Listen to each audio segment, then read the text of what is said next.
a esa edad también, a los 15 años, en realidad, sí se me vinieron pensamientos suicidas porque primero toda la incertidumbre, todo el miedo, si bien tienes el apoyo, pero uno, como digo, uno cree que no va a ser posible hacer muchas cosas.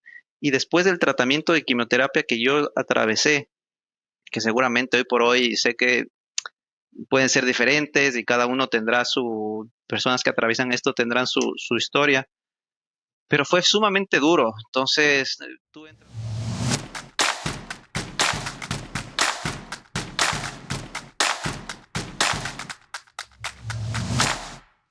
Bueno, buenos días, buenas tardes, buenas noches, dependiendo a la hora de donde nos estén escuchando.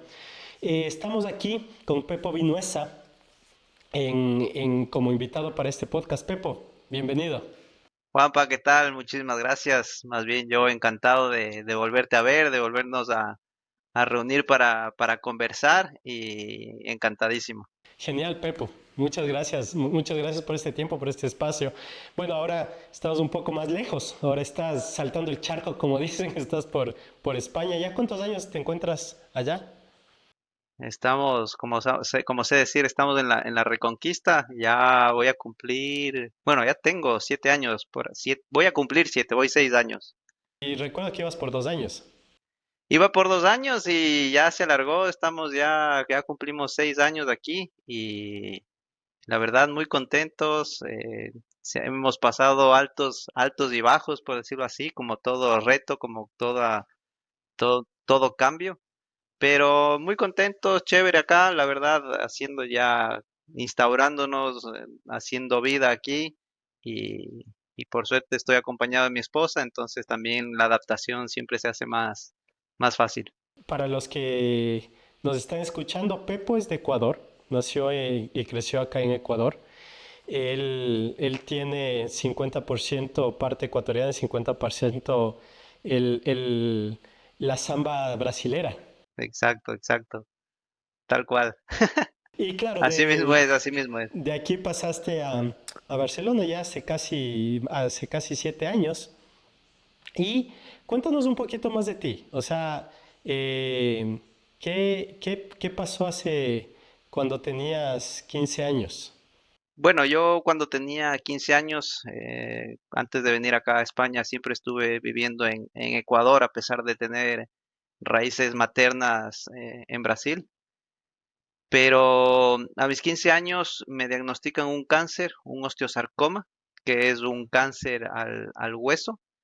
Este me afecta a mí o comienza a crecer, a desarrollarse en mi húmero izquierdo.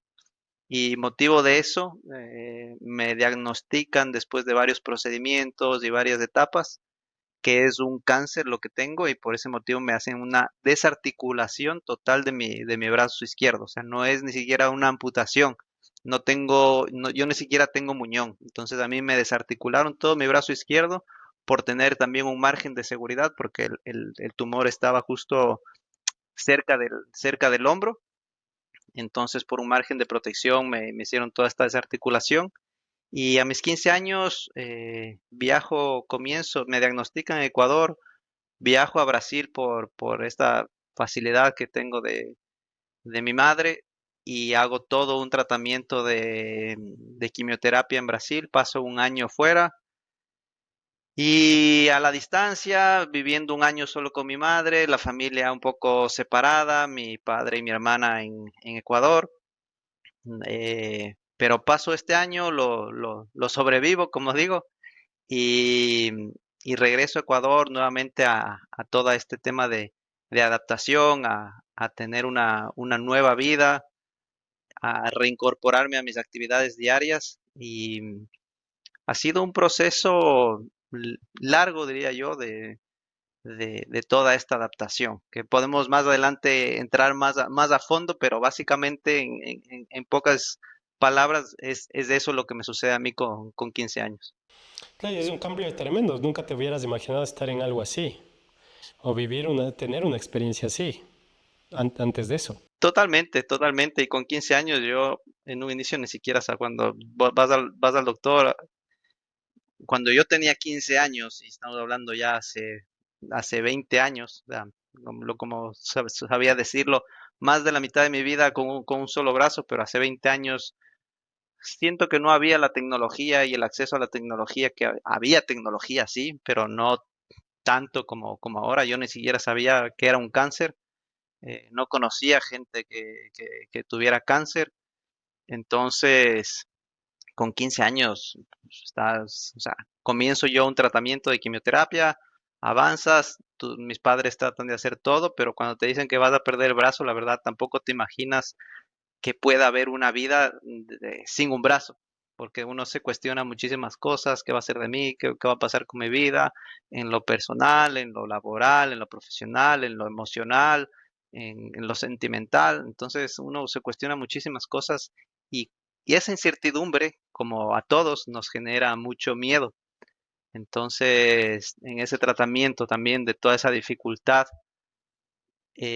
uno en la mente siempre le pasan ideas porque uno ya no logra aguantar, digamos, todo ese sufrimiento. Pero lo bonito después de que uno atraviesa ese sufrimiento, estar acompañado de las personas que te apoyan, de la familia, de amigos, y cuando uno logra sobrepasar y también uno logra ser fuerte con uno mismo, eh, te das cuenta de que ese sufrimiento a la final trae consigo cosas buenas. Ese sufrimiento nos ayuda a crecer, nos ayuda a madurar, nos ayuda a ser mejores personas, a empatizar con otros sentimientos, a valorar muchas más cosas de la vida y yo creo que no hay que tenerle miedo a ese sufrimiento, a esas adversidades que tenemos en la vida, sino verlas como momentos de aprendizaje y de que de ahí uno tiene que uno siempre puede sacar cosas buenas, pero uno tiene que tener esa reflexión de esto me está llevando a algo mucho más y qué puedo sacarle provecho, porque si no tenemos esa reflexión, simplemente nos quedamos con el sufrimiento. Entonces, a veces yo sé decir que el sufrimiento más la reflexión es igual al crecimiento, pero si no hay esa reflexión, simplemente nos quedamos en el sufrimiento. Y dentro de este proceso que comentas de todo el sufrimiento, porque me imagino que en algún momento inclusive vino algunas ideas suicidas, tal vez, de también existencialistas de por qué viniste para estar así y cosas por el estilo. Me imagino cómo fue, o trato de imaginarme cómo fue en realidad. Yo no tengo, yo no he llegado a vivir el no tener un miembro completo, y como tú dices, ni siquiera un muñón para poner una prótesis. Solo no tengo medio dedo. Entonces, en comparación es un punto inmenso, pero, pero puedo percibir un poquito más de cerca lo que vives. O sea, en realidad, a pesar de que fue algo tan chiquito, esto me pasó a los 12 años, entre 11 y 12 años. También los niños son bien crueles, o sea, el medio en el que estás también es fuerte, o sea, no hay un tema de filtro, como se llama, para decir las cosas, y te hieren. ¿Cómo viviste esa etapa? Sí, aquí tú topas dos temas muy chéveres, que es un poco el tema cultural y de la crueldad de los niños, pero a esa edad también, a los 15 años, en realidad sí se me vinieron pensamientos suicidas porque primero toda la incertidumbre, todo el miedo, si bien tienes el apoyo, pero uno, como digo, uno cree que no va a ser posible hacer muchas cosas, y después del tratamiento de quimioterapia que yo atravesé, que seguramente hoy por hoy sé que pueden ser diferentes y cada uno tendrá personas que atraviesan esto tendrán su historia, pero fue sumamente duro. Entonces, tú entras a una sesión de quimioterapia, te baja todas las defensas. Para los que no saben lo que es la quimioterapia, te meten una medicina a la vena y eso te mata todas las células, las buenas y las malas. Entonces, como te mata lo bueno y lo malo, mata el cáncer, pero también mata lo bueno. Entonces se te cae todo el cabello, tienes muchos estragos, te salen fuegos en la boca, tienes náuseas, tienes vómitos, se te cae el cabello. Aunque sea ahora también decir que ahora ya no estoy en la quimioterapia, ahora estoy en en otro estado, pero estoy perdiendo el cabello, pero no es por la quimioterapia. Y, y en ese momento todo ese dolor se hace tan fuerte porque el día a día, en vez de sentir que te estás como recuperando, estás pasando mal, estás en una cama de hospital sin fuerzas de hacer nada, como digo, con vómito, con náuseas, sin ganas de comer, sin ganas de hacer nada, que dices, y encima dices, no tengo un brazo y los miedos que trae consigo, entonces sí te vienen esos pensamientos de me quiero quitar la vida. Y yo creo que a la final, no sé, yo creo que el destino hizo que no tomara esa decisión. También el tomar esa decisión es sumamente fuerte. Yo a veces veo también o escucho casos de la gente que se quita la vida, pero y a veces mucha gente dice es el camino fácil, pero tomar esa decisión, yo también digo, no es tan fácil porque yo pasaba noches pensando cómo hacerlo de la mejor manera, cómo hacer para no fallar, y a la final van pasando los días y vas maquinando y queriendo que sea perfecto y de pronto pasa el tiempo y no hiciste nada. Entonces, creo que ese fue mi caso y después vas viendo la luz, vas pasando las etapas, no hay tormenta que dure 100 años y así es como fui sobrellevando eso. Y después sí, yo estaba viviendo, hice mi tratamiento en Brasil, estuve un año ya, me tocó retomar a Ecuador y mientras estás en el hospital es como que estás en una burbuja porque ves más casos similares, ves gente igual, ves gente peor. Claro que cada, pueden haber casos peores, pero siempre la situación de uno es la peor. Entonces, uno se siente en esa burbuja y después, claro, tienes que salir, tienes que salir a la calle, tienes que volver a ver a tus amigos que los viste con dos brazos y ahora te van a ver con un brazo. Incluso a mi padre, a mi hermana, en algún momento que me vinieron a visitar en ese tratamiento, también como tener ese shock de que ellos te vean diferente, porque antes yo solamente hablaba por teléfono, no hacía videollamadas. Entonces, cuando ya me ven, es algo totalmente diferente. Y de cierta manera dices, bueno, son mis amigos, gente conocida, pero cuando vas en la calle, la gente me quedaba viendo como un supermodelo, ¿no? Como una actriz, como uno cuando regresa a ver así a una modelo y se le va el cuello, así sentía que me miraban a mí, o sea, por la curiosidad que tenían, por escuchar justamente al niño que le grita al padre en medio de la calle, mira, papá, ese chico de ahí no tiene un brazo, y el papá también se pone nervioso porque no sabe cómo actuar, qué decir. Y eso es un tema, yo creo que muy cultural, porque en Ecuador, al menos, o en Sudamérica, en la mayor parte de Sudamérica, vivimos en una cultura muy cerrada, muy temerosa, con muchos tabús. La gente con discapacidad no es que no existe, la gente con discapacidad está en las casas, está encerrada en las casas. Mucha gente no sale, no se muestra. Hoy por hoy hay redes sociales, hay más divulgación, pero la gente igual no termina de vencer esos miedos, esa autoconfianza y poder mostrarse y salir y tratar de naturalizar eso de ahí. Yo estoy acá en España y bien digo, es otra cultura, nadie me conoce, de pronto uno también viene con otro chip, uno quiere mostrarse un poco más, pero en realidad sí hay como unas miradas diferentes porque acá, por ejemplo, estoy en Barcelona, de pronto el clima también ayuda y ves a la gente mayor en andadores, ves a gente mayor con diferentes a veces discapacidades que están en la calle, hay facilidades de transporte para que estas personas se muevan, sean autónomas. Ves muchos más casos de gente con discapacidad o discapacidades físicas o motrices o lo que sea. Y, y yo siento que de una u otra manera es como más naturalizado. No deja igual de ser, llamar la atención, pero no es como en Ecuador que uno siente que la gente se le va el cuello, ¿me entiendes? Acá es como te ven y cada uno vive su vida. Además, nuestra cultura también es siempre vivir pendiente de la vida del vecino. Y acá a veces es un shock porque acá cada uno vive su vida y la gente más bien camina y está en su mundo y nuestra cultura vivimos más pendiente de los demás y también alarmamos más, engrandecemos más como todos estas diferencias, que a la final deberíamos como normalizarlas o introducirlas como parte de la diversidad y que sea algo más inclusivo, como se diría. Y estoy de acuerdo realmente contigo, que es algo que deberíamos cambiar y cada uno lo tendría que dar su granito de arena para hacerlo, ¿no? Porque nadie nos va a dar cambiando. Es un tema que cada uno tiene que ir haciendo esos Sí, cambios. y el grano de arena también empieza a veces por nosotros mismos, por las personas con discapacidad. Yo antes también decía que el bullying o la discriminación o todos los preconceptos nacen a veces de uno mismo, porque uno se esconde, uno tiene miedo, uno tiene vergüenza. eh, Superar eso era súper complicado.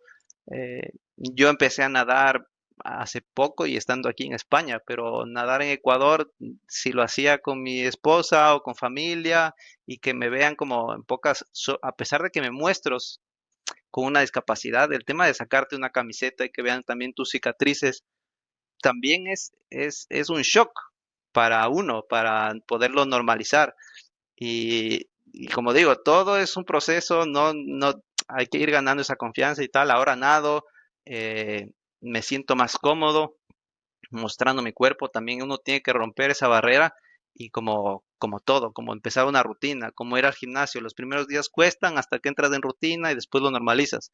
Igual acá, si no te gusta es incomodarte y después ya lo normalizas y después ya uno lo disfruta, pero hasta que uno también no da ese paso, no lo normaliza ante los demás desde la persona que tiene esa diferencia, eh, también es difícil. Que la sociedad ayude es una parte, pero nosotros también creo que tenemos parte en esa ecuación y en esa responsabilidad. Es fácil echar la culpa, o es fácil decir, el otro tiene que hacer esto, pero creo que es importante responsabilizarnos todos desde nosotros mismos, hacer los cambios para que todo vaya cambiando, que es lo que acabamos de mencionar. Y me queda una duda. Nos cuentas de que, claro, llegaste a un punto de estar sumergido en esta oscuridad, por llamarlo, de ponerle un poco de color, un poco de matiz. ¿Qué te hizo salir de ella? ¿Qué te hizo ya dar ese paso a comenzar a ser activo en tu vida ya con tu nueva realidad? O sea, ¿qué te impulsó a eso? Yo creo que lo que me impulsó, eh, yo creo que inconscientemente viene mucho también el apoyo y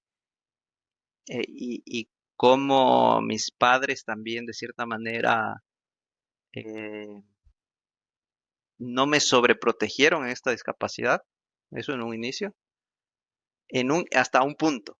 Y después el sobreprotegerme también hizo que uno se vaya en contra o sea, yo creo que es una balanza, el proteger, el no como subestimarte en el tema de la discapacidad y tal, fue un punto, y el no, y el a veces quererme sobreproteger. ¿Por qué? Porque a mí nunca me escondieron, nunca me trataron como de alguna manera muy especial, por decirlo así, sino como alguien normal, que sí, me ayudaban a ciertas cosas que en un inicio no las aprendía todavía. Pero después recuerdo que le dije a mí me encantaba como por estas raíces brasileras, a mí me encantaba la capoeira y le dije, y tenía unos amigos que ya hacían capoeira en Ecuador y le dijo a mi mamá, oye mamá, voy a hacer capoeira. Me dijo, no, ni fregando, porque donde te rompas el brazo que te queda, pues, ¿quién te va a limpiar el rabo? Entonces yo le digo, no, man, ni sé qué. Me dijo, no, no, no, como que no te apoyo. Y yo tenía unos ahorros de regalos así y le dije, me fui con estos amigos, pagué la mensualidad, me fui el primer mes y los primeros meses iba pagando yo mismo ahí las mensualidades y, y me fui un poco en contra porque a la final también me dijeron no, pero también era algo que yo quería o a veces también la típica que te dicen no hagas esto y uno hace, también te motiva, digamos, a eso. Y en ese camino, pues comienzo a hacer el deporte, un deporte alegre, un deporte donde me sentía cómodo, un deporte donde me reencuentro conmigo mismo, y en el deporte comienzo a ver que hay cosas que logro hacer que personas que tienen dos brazos no podían hacer o que no era tan fácil. Entonces veo esa habilidad un poco nata, por decirlo así, para los deportes. Y en esos momentos con el deporte es donde me sentía muy cómodo, o sea, me sentía que no me tenía que esconder o ocultar, sino más bien era como mi escenario para mostrarme más, porque yo me sentía con ganas de mostrarme, de, oye, tengo un brazo y hago más cosas. A diferencia que cuando salía en la calle, sí trataba como de pasar desapercibido para que el niño no le grite a su papá que ahí va el chico sin brazo. Entonces encuentro y hago esa conexión con el deporte y así voy evolucionando. Con la capoeira, me gustaba el fútbol, retomo el fútbol y voy encontrando ahí todos los tipos de deportes y años más tarde, en el 2017, comienzo a hacer deporte ya con mi esposa. En el 2015 me caso con mi esposa.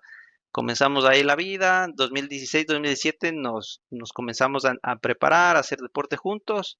Y tengo la oportunidad de que me inviten a correr la maratón de Nueva York. Había una fundación que invitaba a personas con discapacidad y me invitan a correr la maratón de Nueva York. Y comienzo ya a prepararme. Dejo de hacer deporte como lo que creía que hacía deporte a entrenar 6, 7 veces a la semana.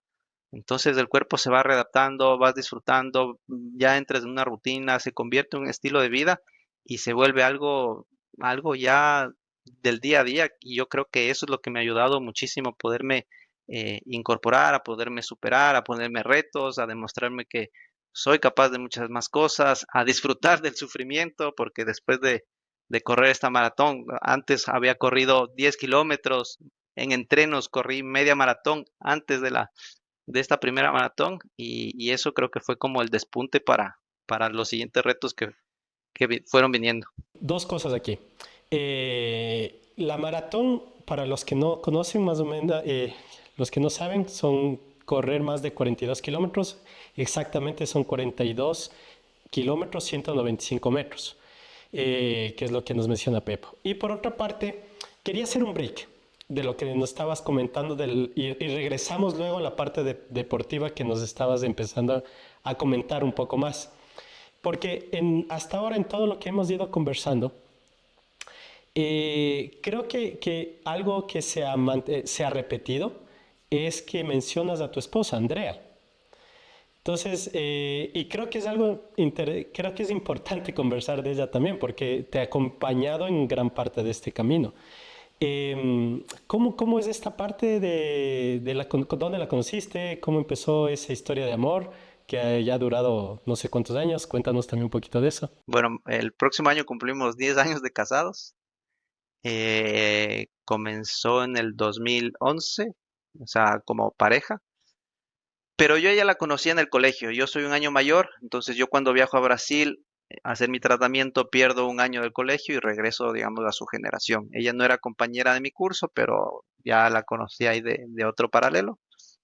Y siempre me agradó, siempre me gustaba, nunca le dije nada. Y después de 5 años de graduados hay una fiesta de graduados que justo ella organizaba y la fiesta era en su casa. Y ella estaba súper insistente ahí de ven, ni sé qué, paga la cuota. Y ella, yo siempre dice que estaba preocupada porque el que pagaba iba a la fiesta. Entonces yo no estaba justo ese mes que ya cobraba, estaba justo en Brasil, había viajado a hacerme unos chequeos y me quedé más tiempo porque tengo familia allá. Y por A o B motivo, esa fiesta iba a ser en una fecha que yo no iba a estar y cambian la fecha y justo llegaba yo 2 días antes de esa fecha. Entonces pude estar en esa fecha, en esa fiesta y ahí, digamos, conversamos, pasamos la noche bailando, ni sé qué, nos dimos un besito y después comenzamos a salir y digamos que ahí empezó a crecer, digamos, toda la relación y estuvimos así saliendo un par de meses y después ya fuimos novios formalmente, estuvimos como novios 3 años. Entonces, en el 2011 empezamos, final del 2011. A los 3 años ya nos comprometimos para casarnos, en 2014 y 2015 ya nos casamos. Te ha acompañado prácticamente todo el proceso. Me acompañó todo el proceso desde, o sea, sí, no, digamos que yo vuelvo de Brasil y la conozco ahí, entonces nos llevábamos bien y tal, pero no es después de 5 años ya de graduados que retomamos, digamos, contactos. Fuimos compañeros quinto y sexto curso, o sea, 2 años. Después no en esos 5 años nos habremos visto 2 o 3 veces así encontrándonos en algún sitio y de ahí ya nos reencontramos, digamos, en esta fiesta y de ahí ya, y era curioso porque dentro de nuestros planes decíamos que queríamos vivir afuera y ahora estamos cumpliendo, creo yo, que algo que los dos queríamos. Y hablando de este tema, ¿qué es el amor para ti? El amor para mí, yo creo que eh, ya se escucha mucho, pero yo creo que lo ratifico. Para mí el amor es o la base del amor es el amor propio. Yo creo y estoy convencido que uno tiene que lograr amarse, uno tiene que lograr respetarse, uno tiene que aprender a pasar tiempo con uno mismo. Y eso es algo que el cáncer y todo el tratamiento me enseñó a la brava, porque tuve que pasar muchas noches pensando en querer vivir o quitarme la vida, en discutiendo conmigo mismo, aguantándome a mí mismo, enojado y revolucionado con la vida. Y en esos momentos creces mucho, porque a la final estás tú contigo mismo. Y en la vida es así, o sea, estamos solo o sea, solo estamos nosotros con nosotros. Y a veces pretendemos que los demás llenen ese vacío, cuando nosotros tenemos que saber ocupar ese vacío. Entonces, ese es el amor propio que tenemos que tener, de aprender a pasar tiempo con nosotros mismos, a amarnos, a aguantarnos. Si nosotros no podemos aguantarnos estar solos, en silencio o pensando con nosotros mismos, no con un teléfono en la mano, no distrayéndonos. Es pasar tiempo con uno solo, con los pensamientos que te vengan, con las dudas, con los miedos. Uno ahí creo que aprende y crece muchísimo y no es que es una vez, sino es a lo largo de nuestra vida. Y, y uno aprende a quererse, uno aprende a amarse, uno aprende a aceptarse, uno aprende a aceptarse con las diferencias, uno aprende a aceptarse con un brazo o con dos brazos, o sea, de cierta manera tiene que pasar a ser irrelevante eso de ahí. Y cuando uno se ama, cuando uno se acepta, yo creo que ahí es el amor más bonito que puede surgir, el amor de uno mismo y el amor que uno puede dar a los demás, porque estás dando amor, no estás esperando a que alguien te dé el amor, a que alguien llene un vacío.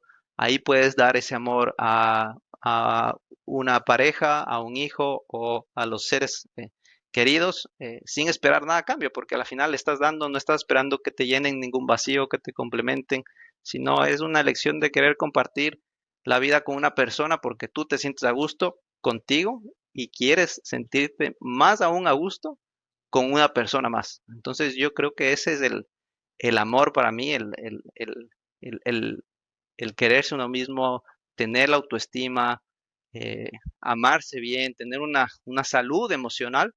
Y desde ahí, como digo, desde ahí con esa base y como a veces dicen, desde esa oscuridad, ¿no? Porque la semilla uno la planta en la tierra negra, ¿no? Donde hay oscuridad, donde hay todo, y desde ahí crece, digamos, la planta hacia el exterior, ¿no? Entonces, yo creo que eso para mí es el amor y poder estar con la Andre también, con los altos y bajos de la vida, uniendo fuerzas, acompañándonos, es súper bonito, pero siempre desde uno sentirse bien y poder dar. Incluso cuando no estamos bien, le digo, no, no estamos bien, yo no estoy bien y no estando bien, a veces no fluyen las cosas porque uno no, digo, no, yo no estoy esperando que tú me complementes, yo tengo que sentirme bien para que nuestra química esté bien. Entonces, ahí es un trabajo del día a día, es siempre irse reforzando y cada uno tendrá sus altos y bajos y es en eso también irse apoyando y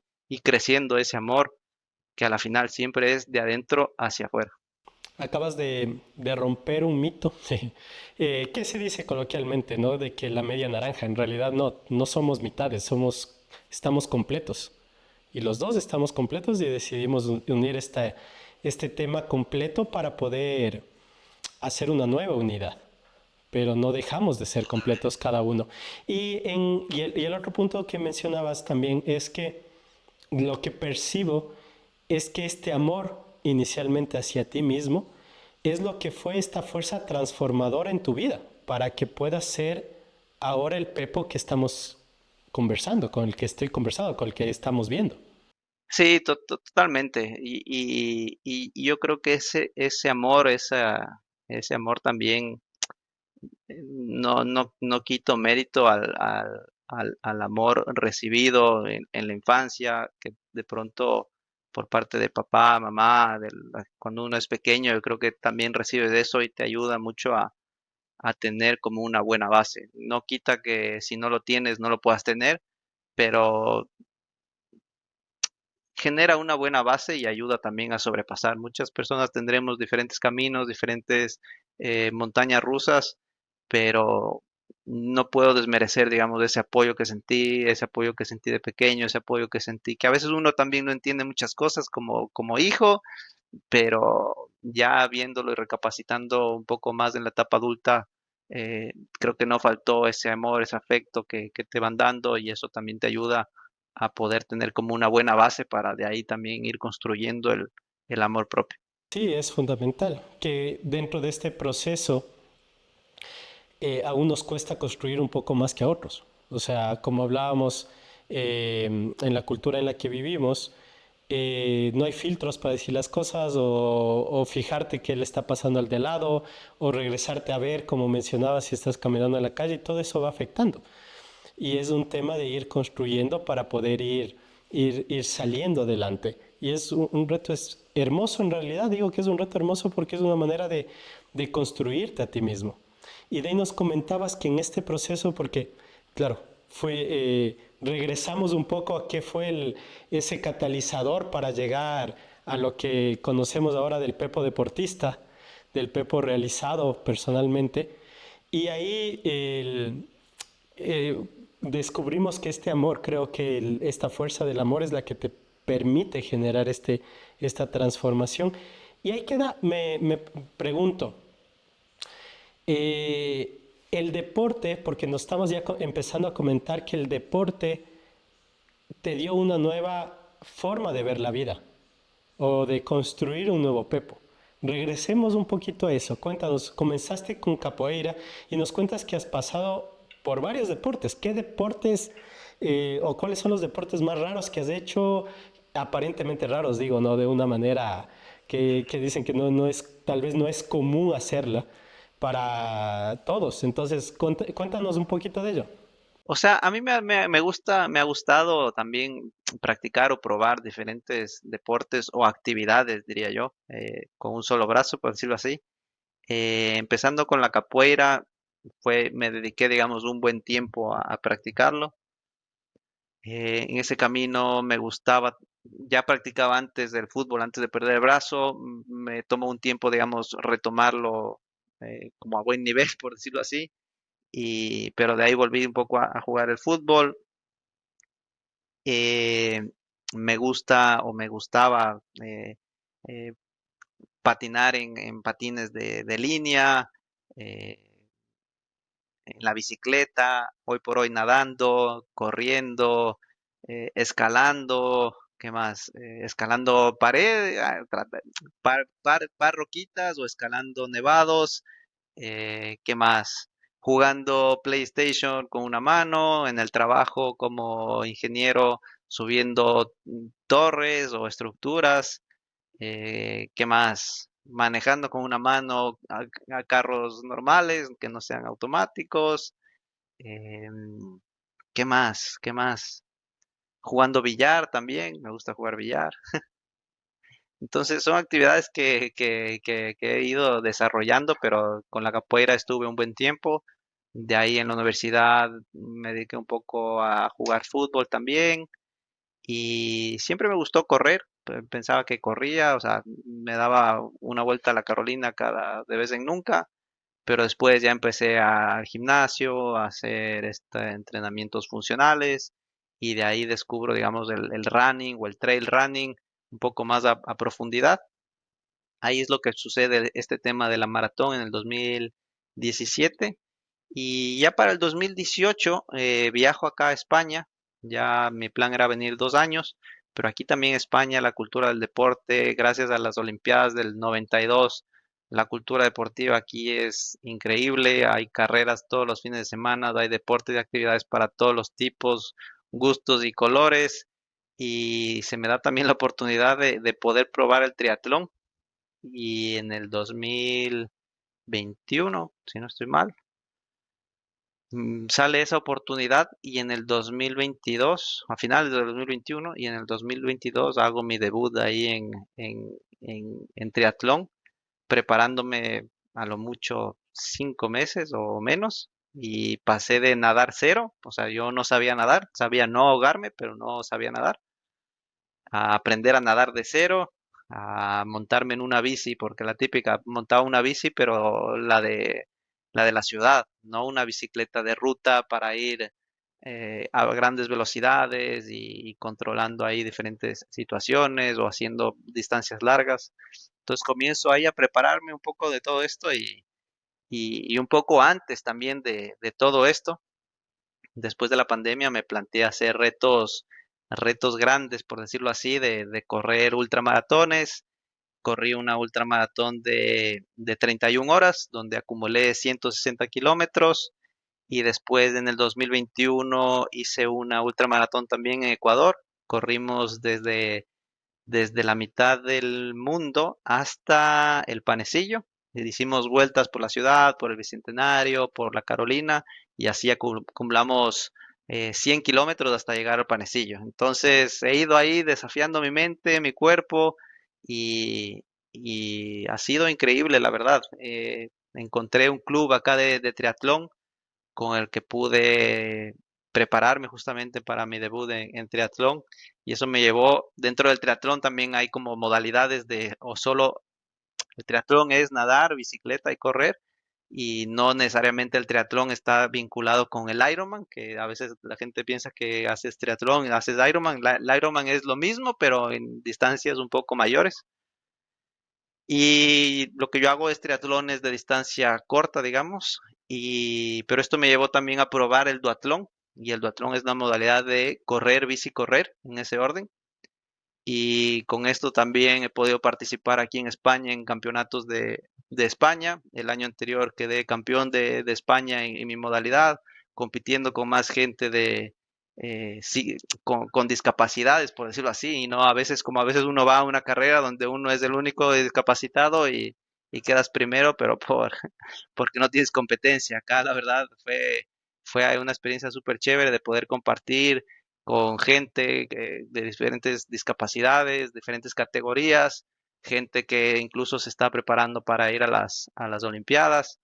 Y el año anterior también, después de haber ganado en España, hice toda la coordinación para poder viajar al Campeonato del Mundo que fue en Ibiza, y pude representar al Ecuador también en el Campeonato del Mundo para duatlón, donde la distancia específica o reglamentaria para la discapacidad es correr 5 kilómetros, hacer 20 de bici, después terminar corriendo 2,5. Y también quedé ahí campeón del mundo de paraduatlón. Y, y mi objetivo ahora es seguir practicando, seguir mejorando. Tengo que mejorar mi natación. Sé que tú nadas muchísimo. Ahí si me das unos tips, necesito mejorar mi natación para poder también competir en triatlón. Que ese es mi objetivo a mediano y corto plazo, mediano y corto plazo de competir a un buen nivel en triatlón y no simplemente participar en estas competiciones. Y a muchos seguramente nos dejas con, yo no hago ni la mitad de eso. Entonces, eh, y es así. O sea, yo veía en tus redes sociales cómo haces todos los saltos y demás en capoeira. Es increíble. O sea, es un tema genial en realidad. Y bueno, ya nos vas a indicar cómo estás en redes sociales y todos te podrán seguir y ver lo mismo y quedarte anonadados de que como tú mencionabas, que gente que normalmente con dos brazos, por ejemplo, puede hacer capoeira, o hay ciertos movimientos que no los puede hacer, para ti te sale natural. O sea, es parte de ti. Y es así, porque, y eso lo pueden ver. O sea, todos les invito en las redes sociales de Pepo a verle haciendo capoeira y es impresionante. Y bueno, eres campeón mundial también. Entonces, y en este sentido, bueno, en natación, sí, por entero te dejo varios tips y dentro de ellos también, justo en Barcelona está mi coach de natación, con el que me certifiqué como en natación eficiente. se llama Rafael y él está en Barcelona igual, así que también les voy a poner en contacto, es un crack, en realidad, es un crack, ahí con él aprendí. Estaría genial, la verdad, estaría Sí, genial. sí, porque es muy interesante. Por ejemplo, hay un ejercicio que es el primero que haces cuando enseñas natación, que es aprender a flotar, que es la base de la natación en realidad, y darte cuenta que no necesitas mover piernas y brazos para trasladarte en la piscina. En realidad, lo que necesitas sí es un impulso, pero si tu cuerpo aprendes a ponerle en una posición aerodinámica, puedes trasladarte por la piscina sin mover brazos y piernas.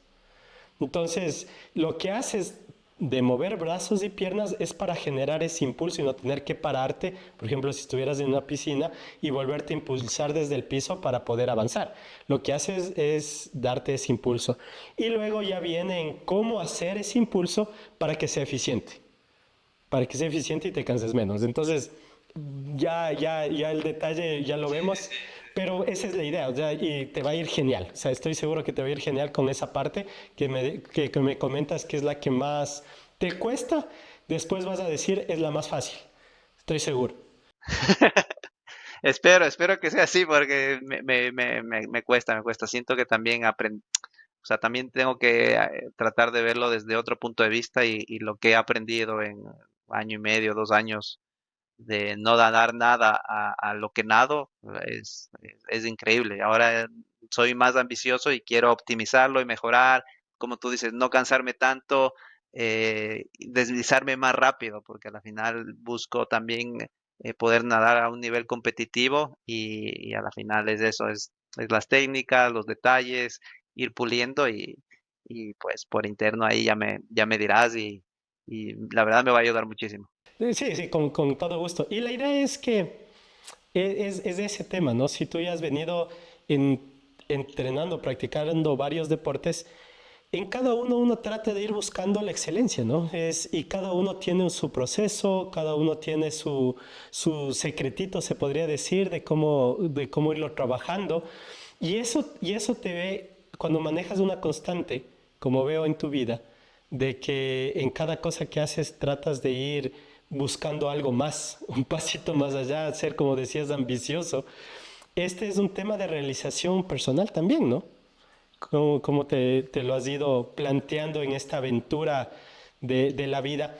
Pero, claro, hablamos de que haces muchos deportes, estás trabajando en buscar incluso ser mejores en ellos, a pesar de que ya eres campeón mundial, quieres llegar más allá, todavía más. Pero ¿y esto con tu parte profesional, con tu vida personal, por ejemplo, que conversamos hace un momento de Andre, ¿cómo lo logras equilibrar? Es un balance, la verdad. De momento no es tan sencillo. En la parte con Landre creo que es lo más fácil. Nos acoplamos, me apoya un montón. Ella también practica, entonces o nos acompañamos o me entiende o nos apoyamos. Ahora ella también estuvo en una época de como una especie de parón por lesiones. Era el turno de dedicarse ella un poco más a entrenar. Ahora ya compitió, estamos retomando, nos acompañamos y tratamos de trabajar en conjunto, de motivarnos, del que se despierta primero, aunque ahora ella es la que se despierta primero y tal. Y en ese aspecto yo creo que es la parte fácil.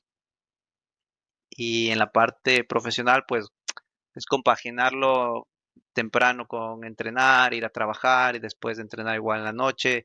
Es un poco más lo cansado, digamos, porque a la final compaginar, digamos, un trabajo a tiempo completo con querer entrenar también de cierta manera a tiempo completo, algo se sacrifica y a veces lo que se sacrifica es o el tiempo de descanso, que también es parte el entreno, que, que, que lo dejamos ahí por fuera o la parte como de estiramientos o fortalecimiento. Entonces, como que cuando falta algo, es como irlo balanceando. Algo toca sacrificar, pero sí, a la final creo que el que sufre un poco más del deporte, porque en la parte laboral no, es un poco más difícil de poderlo sacrificar, por decirlo así. Pero es llevadero, de momento es llevadero con los objetivos y planes que tengo a hoy. Siento que lo puedo llevar, al menos hasta ver el punto en el que pueda despuntar con el tema de la natación. Y ahí habría que ver cómo se van dando las cosas. Pero al momento es ir trabajando con lo que uno tiene, ir viendo cómo se van dando. A la final también el tema laboral permite hacer el tema deportivo. Lo uno paga lo otro. Entonces hay que saberlo gestionar y balancear ahí de todas las maneras. Y tu experiencia como sobreviviente del cáncer, ¿cómo ha influido en tu perspectiva de vida, en la búsqueda de tus metas?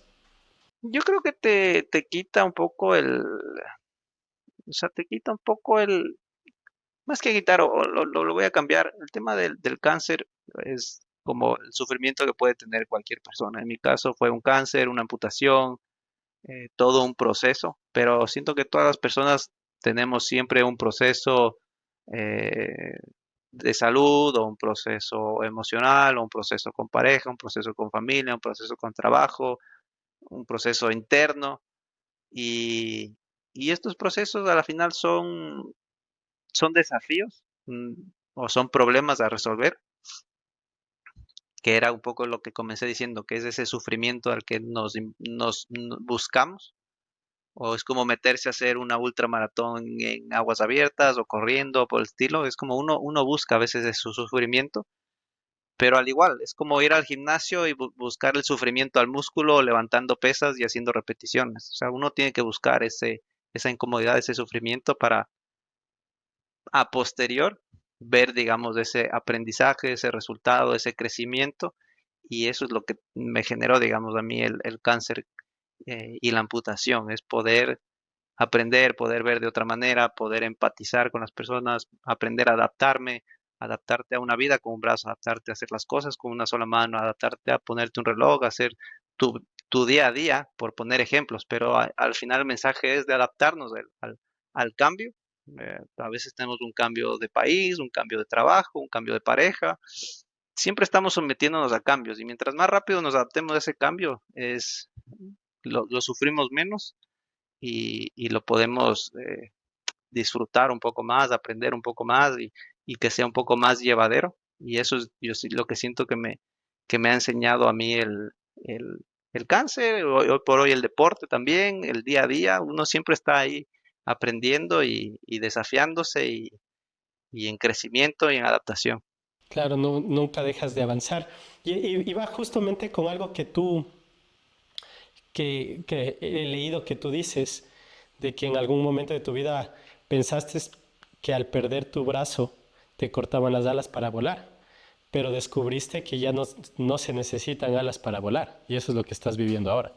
Exactamente, exactamente. A la final no necesitas de esos dos brazos para hacer tu vida. Lo que uno necesita es parte de lo que tú mencionabas, de ese amor, que hablábamos del amor, ese amor propio, ese, ese amor por querer ser mejores, ese amor por conocernos a nosotros mismos y ese amor te lleva a poder eh, atraer muchas cosas a tu vida, atraer cosas buenas, atraer personas buenas, atraer abundancia a ti y todo eso es como la gasolina. No es el fin, pero te ayuda a poder desarrollarte, a poder ser mejor, a poder estar feliz también contigo y transmitir esa felicidad a los demás, que como todo en la vida tiene sus altos y bajos, pero hay que aprender también a saber que cuando uno está en los bajos, a poderlo saber gestionar y tratar de no quedarse mucho tiempo en ese bajo, porque eso no quita que uno siempre esté al 100%. Uno tiene sus momentos también de decaimiento, de dudas, de malestar, pero como que uno a veces ya sabe la receta, ya sabe lo que tiene que hacer, pero a veces es necesario estar en ese momento para recordar, para volver también a esa base. Es como en todo, es como digo, y el ejemplo es fácil, es como trabajar el músculo. Le da trabajo y crece, pero también necesita ese momento de recuperación, de estar tranquilo, y después otra vez incomodarlo y no es, nada es lineal, es ondulatorio, es una montaña rusa ahí y eso es lo bonito ahí de la vida y, y ese es el mensaje que intento transmitir también en mi día a día y el día de hoy en este podcast. Genial. Y sí, me encanta y me encanta cómo conectas la historia con el tema de encontrar lo extraordinario en lo ordinario, que es otra cosa de las que sueles hablar. Sí, sí, sí. Sí, a la final eh, a veces, como decimos, un poco y va de la mano también de que a veces uno cree que necesita alas para volar o necesita algo fuera de lo común, pero a la final es dentro de las cosas ordinarias, dentro de una vida como un brazo, dentro de todas las actividades que hacemos, es buscar ese extra o dar ese extra, porque a veces podemos dar ese extra como en todos los aspectos, en lo deportivo, en lo profesional, en lo laboral, en pareja, con amigos, siempre tratar de dar ese extra, pero muchas veces nos conformamos, vamos de un trabajo y cumplimos con lo que hay que hacer, hacemos una cosa y lo mínimo, nunca tratamos de dar ese extra o de hacer algo más, ¿no? Yo también podía decir, bueno, yo no me puedo poner un reloj, yo no me puedo atar unos zapatos, yo no puedo cortar una carne, tengo un brazo y no puedo hacer nada más. Entonces, al uno dar ese extra es convertir esas cosas ordinarias que a veces también uno cree que no puede hacer en cosas extraordinarias. Lo extraordinario es lo bonito, es simplemente lo bonito de poderlo hacer. Tenemos una frase con Landre que nos encanta decir, es tratar de dejar el lugar mejor de lo que estaba. Y eso tratamos de hacer con nuestra presencia, vayas de una casa, vayas de un trabajo, vayas o estés con la persona que estés, siempre tratar de dejar las cosas de lo mejor que uno encontró. Y es simplemente haciendo un extra, dando un extra y uno ve cómo se transforma algo ordinario, normal, en ese extraordinario. Es tener una percepción para poder transformarlo en eso. Creo que es un tema de cambiar la forma de ver las cosas, la forma de actuar, la forma de trabajar y creo que es un gran ejemplo a seguir, Pepo. Muchas gracias por todo lo que nos cuentas. Yo creo que nos inspira un montón. Eh, y nos inspira desde el lado que tú mencionabas, ¿no? De que no es necesariamente, tengo que ser un sobreviviente del cáncer o no tener un brazo para decir, puedo vivir así o puedo ver en lo ordinario lo extraordinario, sino más bien todos tenemos dificultades, como dijiste hace un momento, y a pesar de lo que estemos viviendo, hacer lo extraordinario, hacerlo, hacerlo mejor, porque tenemos la capacidad de hacerlo. Y creo que ese mensaje me queda mucho de nuestra conversación de hoy. Espero que también a todos los que nos están escuchando lo hagan de la misma manera o cada uno le resonará diferentes partes porque hemos topado partes muy importantes para la vida. Entonces, te agradezco por este tiempo.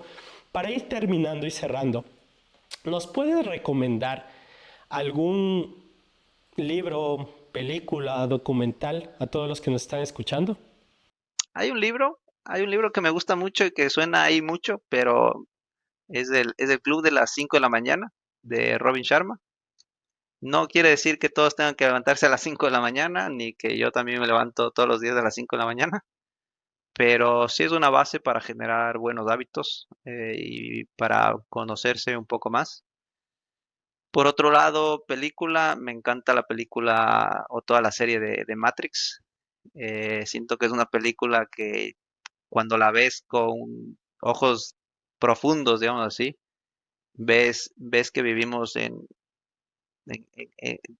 muchas veces en la Matrix. Hoy por hoy con la tecnología y tanta adicción, es eso, y es tratar de salir de esa Matrix, no seguir los patrones de todo el mundo, no seguir lo que crees que a veces tienes que hacer, y sino más bien hacer lo que a ti te hace feliz, lo que a ti te llena, y es salir de la Matrix y estar dispuesto a sacrificar ciertas cosas para poder salir de esa, de esa burbuja, diría yo.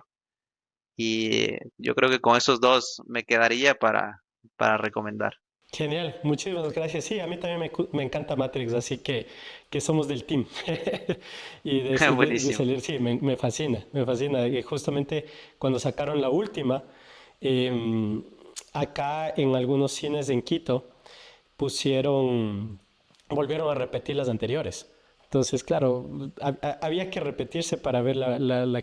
Había que repetirse. Yo me la he repetido un montón de veces y cada vez que veo, veo algo diferente. O sea, haces clic con algo diferente porque no es solo la ciencia ficción, es como cómo te cuenta cosas de la vida. Eh, a mí me encanta, a mí me encanta. Y tuve la oportunidad, digamos, yo ya había visto Matrix hace mucho tiempo, ahora la última vez la vi con Landry y le decía, mira, mira esta escena, pero trata de encajarla con este pensamiento, con esto. Y también la enganché ahí y después estábamos ahí pendientes de ver la última y la verdad es que le gustó, porque antes la escuchaba así y decía, nah, ni sé qué, pero yo decía, no, tienes que verlo, a mí me encanta, tienes que verlo con otros ojos, reflexionar sobre las cosas que dice y a la final le encantó también. Claro, cambia un montón. Lo que me encanta de la uno, por ejemplo, que es lo que tú mencionas que no es solo ciencia ficción, es que la uno para mí es una forma muy clara de mostrar el mito de la caverna que habla Platón en la República. Yo lo veo con esos ojos. La uno le veo con esos ojos, por ejemplo. Sí, sí, a la final es un despertar ahí, ¿no? Ajá, entonces sí, ahí te doy un tip para que le veas con otros ojos la uno. Léete el mito de la caverna de Platón que está en la República y mira la película. Y es impresionante, es impresionante. Entonces, para terminar, solamente para terminar, te doy un celular que tiene la posibilidad de mandar un mensaje de texto a todos los celulares del mundo.